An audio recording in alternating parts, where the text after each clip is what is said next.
কিন্তু আপনাকে তো আমরা কালকেই চাই। অতএব কোনো স্ট্যান্ডবাজি করবেন না। অতএব আমাদের এখানে আর কোনো অস্থিতিশীল পরিবেশ তৈরি করবেন না।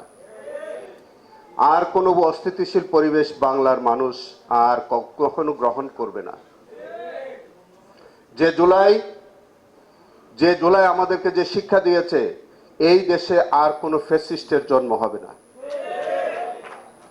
একটা দেশের মানুষের উপরে একটি সরকার কতটা নির্মম হতে পারলে, কতটা নিষ্ঠুর হতে পারলে, একটি নিরস্ত্র জনগণের উপরে নির্বিচারে গুলি করলেন, হত্যা করলেন, দিনের পর দিন, একদিন নয়, সেটা 36 দিন।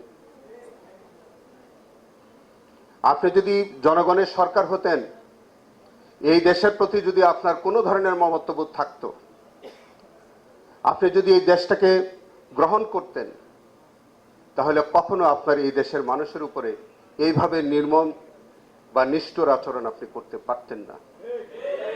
কিন্তু আপনি প্রতিদিন আপনার বাহিনীকে লেলিয়ে দিচ্ছেন, প্রতিদিন আপনি কোর কমিটির মাধ্যমে আপনি সিদ্ধান্ত নিচ্ছেন, পরের দিন আপনি সিভিল পপুলেশনের উপরে কিভাবে আপনি নির্বিচারে আপনি এই নিষ্ঠুর আচরণ করবেন।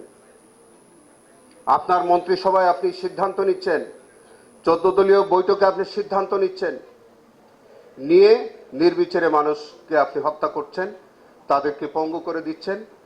এবং এই দেশে আপনি কি করে আর আশা করেন যে এই দেশের মানুষ আপনাকে আর কখনো গ্রহণ করবে?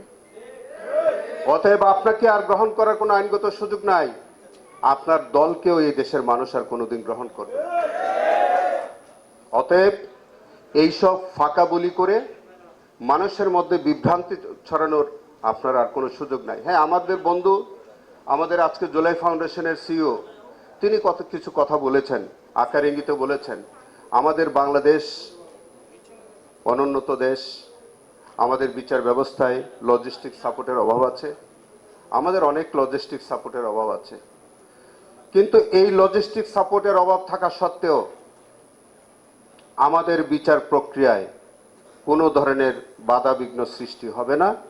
আমরা কোনোভাবেই বিচার প্রক্রিয়ায় আমরা কোনো রকমের আপোষ করব না। আপনারা সবাই ভালো থাকবেন। এবং আমি শেষ কথাটা শুধু বলতে চাই, আপনাদের এই বিচার প্রক্রিয়ায় কিন্তু আপনাদের একটু সহযোগিতা লাগবে। আপনাদের অনেক এখানে আছেন। আমি দায়িত্ব গ্রহণ করার পর আমি নরসিংদী গিয়েছি, আমি উত্তরাতে গিয়েছি,